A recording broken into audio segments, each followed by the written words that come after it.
1803 میں شاہ عبدالعزیز صاحب محدث دہلوی نے جس دن انگریز نے ایسٹ انڈیا کمپنی نے اعلان کیا تھا کہ آج ملک خدا کا ہے، خلق خدا کی ہے، حکومت اور ملک بادشاہ سلامت کا ہے، لیکن آج سے ملک کے اندر حکم ایسٹ انڈیا کمپنی کا ہے، اس دن شاہ عبدالعزیز صاحب محدث دہلوی نے اعلان کیا تھا کہ آج ہمارا ملک غلام ہو گیا، اس کی آزادی کے لیے جہاد کرنا ہر مسلمان کا فرض ہے۔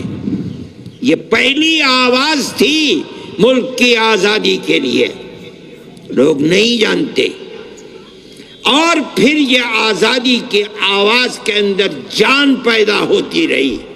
ان کے شاگرد، ان کے خانوادے کے لوگوں نے اس کو آگے بڑھایا۔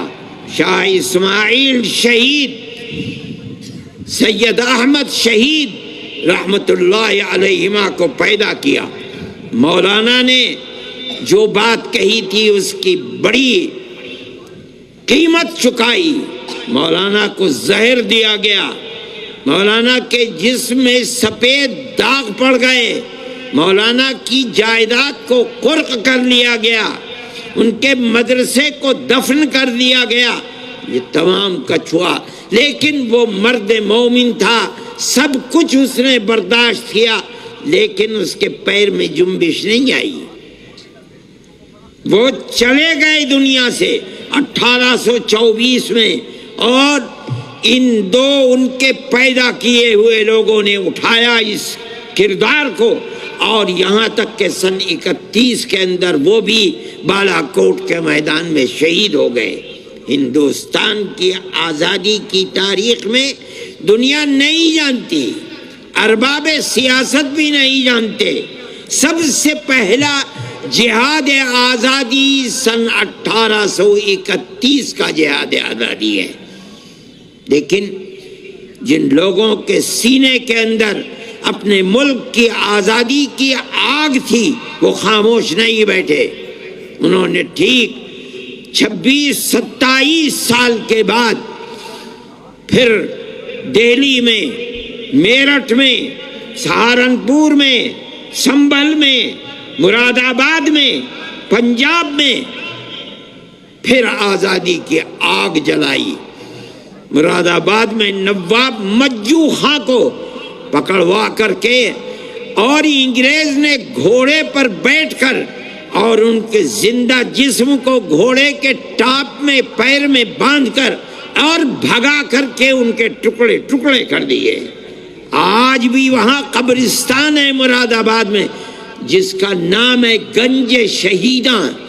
آج لوگ جانتے بھی نہیں گنج شہیداں کا مطلب کیا ہے۔ اتنے لوگوں کو قتل کیا گیا تھا، کہتے ہیں کہ مٹی ان کے خون سے سرخ ہو گئی تھی، اس کا نام ہی گنج شہیداں ہے، بہت بڑا قبرستان ہے۔ میں یہ کہتا ہوں کہ ہندوستان کی تاریخ کے اندر علماء کا کردار کیا ہے یہ آپ کے سامنے ہے۔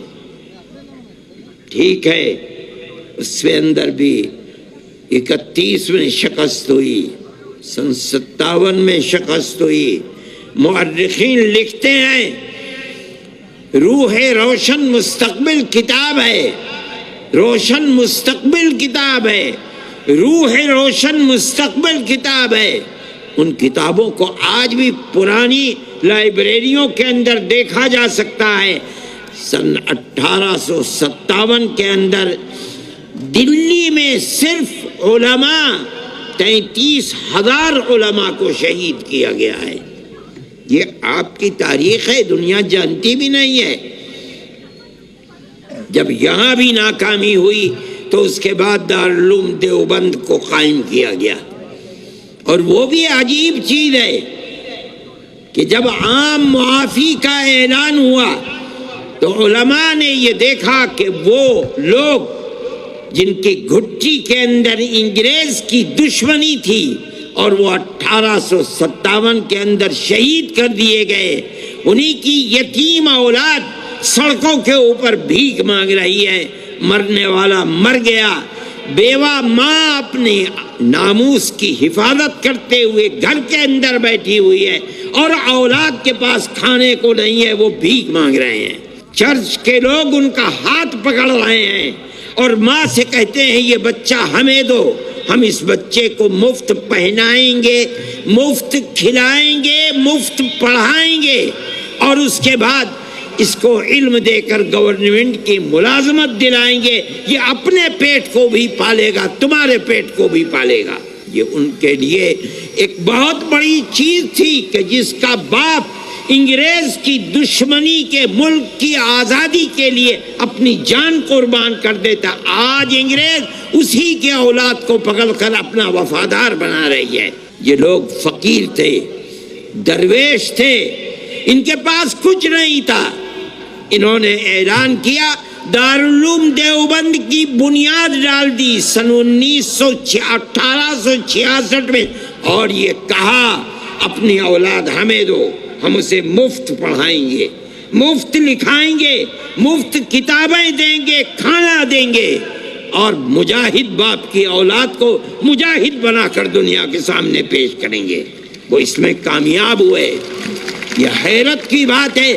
انگریز اگر کہتا تھا کہ ہم اس کو کھانا روٹی دیں گے، پڑھائیں گے، اس کا دعویٰ یہ تھا کہ اس کی حکومت کے اندر سورج غروب نہیں ہوتا.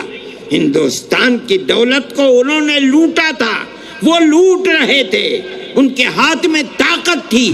یہ تو درویش لوگ تھے، ان کے پاس صبح کا کھانا ہے تو شام کا نہیں، شام کا ہے تو صبح کا نہیں. ان کے اندر کہاں سے یہ طاقت پیدا ہو گئی؟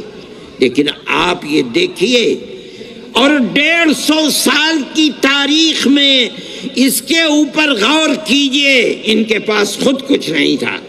انہوں نے مسلمان قوم کو تیار کیا اور کہا کہ ان مدرسوں کی حفاظت کرو، مجاہدین کے ان بچوں کے لیے چندہ جمع کرو، مجاہد کی اولاد کو ملک کے آزادی کے لیے جہاد کرنے والا بناؤ.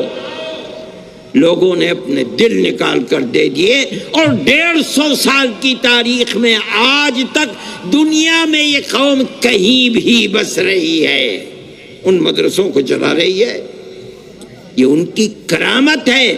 انہوں نے قوم کو یہ پیغام دیا کہ اگر اس مدرسے کی حفاظت کی تو تمہاری آنے والی نسلوں کے دین و ایمان کی حفاظت ہوگی.